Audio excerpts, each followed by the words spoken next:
മഹാലക്ഷ്മിയുടെ പുതിയൊരു റിവ്യൂയിലേക്ക് എല്ലാ കൂട്ടുകാർക്കും സ്വാഗതം. അങ്ങനെ ഉണ്ണി മഹാലക്ഷ്മിയോട് പറയുന്നുണ്ട്, എൻ്റെ സ്വഭാവത്തിൽ ഞാൻ മാറ്റം വരുത്താൻ പോവുകയാണെന്ന് പറയുന്നു. ഇത് കേൾക്കുന്ന മഹാലക്ഷ്മി പറയുന്നു, അത് നീ മാത്രം തീരുമാനിച്ചാൽ പറ്റില്ലല്ലോ, നിൻ്റെ മാറ്റം മറ്റുള്ളവർക്കും ഫീൽ ചെയ്യണം, നീ മാറിയെന്ന് എല്ലാവർക്കും തോന്നണമെന്ന് പറയുന്നുണ്ട് മഹാലക്ഷ്മി. അങ്ങനെയാണെങ്കിൽ നിനക്ക് നല്ല മെച്ചമുണ്ടാവും.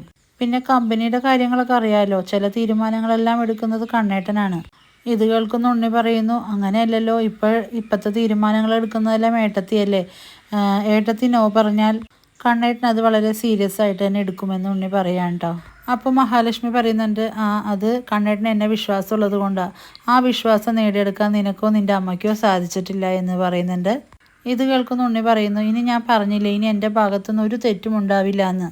ഇത് കേൾക്കുന്ന മഹാലക്ഷ്മി പറയുന്നുണ്ട്, നീ ഇനി തെറ്റ് ചെയ്യരുതെന്നും നിൻ്റെ ഏട്ടനെ നീ നന്നായിട്ട് തന്നെ സ്നേഹിക്കണമെന്നാണ് എൻ്റെ ആഗ്രഹം.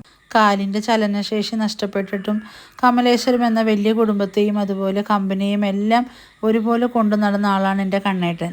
അതിൻ്റെ സ്നേഹം നിങ്ങൾക്കും ഉണ്ടായിട്ടുണ്ട്, ഇനി അത് തുടരണം. പക്ഷേ വിഷം ഉള്ളിൽ വെച്ചുകൊണ്ട് സ്നേഹം നിങ്ങൾ നടിക്കരുതെന്ന് മാത്രമേ എനിക്ക് പറയാനുള്ളൂ എന്ന് പറയാൻ കേട്ടോ മഹാലക്ഷ്മി.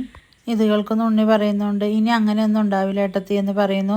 അതേസമയം മഹാലക്ഷ്മി ചോദിക്കുന്നുണ്ട്, നീ കരുണയുടെ കാര്യങ്ങളൊക്കെ നന്നായിട്ട് തന്നെ നോക്കുന്നില്ലേന്ന്. ഉണ്ണി പറയുന്നുണ്ട്, ഉണ്ട്, നന്നായിട്ട് തന്നെ നോക്കുന്നുണ്ട്, പക്ഷെ അവൾക്കാണ് എന്നോട് വെറുപ്പ്. ഇത് കേൾക്കുന്ന മഹാലക്ഷ്മി പറയുന്നുണ്ട്, ആ വെറുപ്പൊക്കെ മാറ്റിയെടുക്കാവുന്നതേ ഉള്ളൂ, അവൾക്ക് കുറച്ച് മുൻഷുണ്ടി കൂടുതലുണ്ടെന്നേ ഉള്ളൂ, അതെല്ലാം സ്നേഹം കൊണ്ട് തന്നെ മാറ്റിയെടുക്കാവുന്നതേ ഉള്ളൂ എന്ന് ഉണ്ണിയോട് പറഞ്ഞു കൊടുക്കുകയാണ് മഹാലക്ഷ്മി. അതേസമയം ഉണ്ണി പറയുന്നുണ്ട്, അതിലുപരി എനിക്കിപ്പോൾ ഈ കമ്പനിയിൽ ഒരു സ്ഥാനമില്ലാത്തതാണ് അവളെ ഏറ്റവും കൂടുതൽ ദേഷ്യപ്പെടുത്തിയിരിക്കുന്നതെന്ന് പറയാം കേട്ടോ. നീ ഇപ്പോൾ എന്നോട് പറഞ്ഞതുപോലെ ഈ കമ്പനി നന്നായി സേവിക്കുകയാണെങ്കിൽ, കണ്ണേട്ടനോടും കമ്പനിയോടും കൂറ് കാണിക്കുകയാണെങ്കിൽ ഉറപ്പായിട്ടും നിനക്ക് ആരുടെ മുന്നിലും തലകുനിച്ച് നിൽക്കേണ്ടി വരില്ല എന്ന് മഹാലക്ഷ്മി പറയാണ്. ഇതെല്ലാം കേൾക്കുന്ന ഉണ്ണി, ശരി ഏടത്തി, ഇനി എൻ്റെ ഭാഗത്തുനിന്ന് ഒരു തെറ്റും ഉണ്ടാവില്ല എന്ന് ഞാൻ ഉറപ്പ് തരുന്നതെന്ന് പറയാണ്.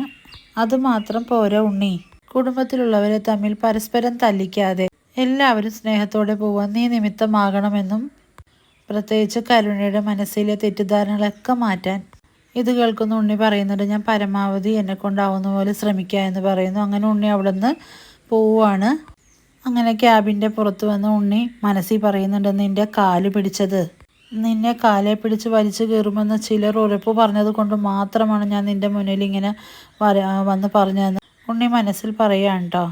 അതേസമയം മഞ്ജു ആണെങ്കിൽ ഓരോ കാര്യങ്ങളിങ്ങനെ ആലോചിച്ചിരിക്കുകയാണ്. മേഘനാഥൻ്റെ ജീവിതത്തിലേക്ക് കടന്നു വന്ന ആ ഓരോ നിമിഷങ്ങളും അവളുടെ മനസ്സിലൂടെ ഇങ്ങനെ കടന്നു പോയിക്കൊണ്ടിരിക്കുകയാണ്.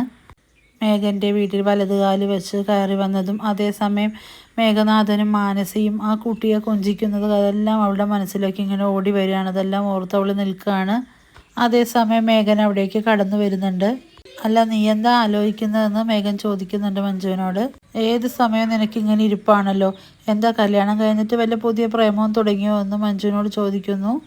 ഇത് കേൾക്കുന്ന മഞ്ജു, എൻ്റെ വായി കിടക്കണ വല്ലതും പറയിക്കാൻ ഇടവരുത്തരുതെന്ന് മേഘനാഥനോട് ദേഷ്യപ്പെട്ട് പറയുന്നുണ്ട്.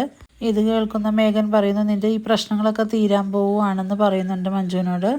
ഇത് ഞാൻ വെറുതെ പറയുന്നതല്ല, ആ മഹാലക്ഷ്മിയെ നമ്മൾ തളയ്ക്കാൻ പോവുകയാണെന്ന് മേഘൻ പറയുമ്പോൾ മഞ്ജു പറയുന്നുണ്ട്, ഇതൊഴിച്ച് വേറെ എന്തെങ്കിലും നിങ്ങൾക്ക് പറയാനുണ്ടോ എന്ന്.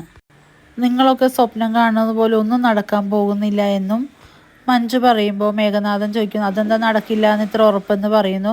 അതെ, നമ്മളുടെ മനസ്സിലൊക്കെ കുറച്ച് നന്മ വേണമെന്നെല്ലാം മഞ്ജു പറയുന്നു. ഇത് കേൾക്കുന്ന മേഘൻ ആകെ അമ്പരന്ന് നിൽക്കുകയാണ്. ഇതെല്ലാം കാണിച്ചാണ് ഇന്നത്തെ എപ്പിസോഡിൽ അവസാനിക്കുന്നത്. വീഡിയോസ് ഇഷ്ടമാവുകയാണെങ്കിൽ ലൈക്ക് ചെയ്യുക, സബ്സ്ക്രൈബ് ചെയ്യുക.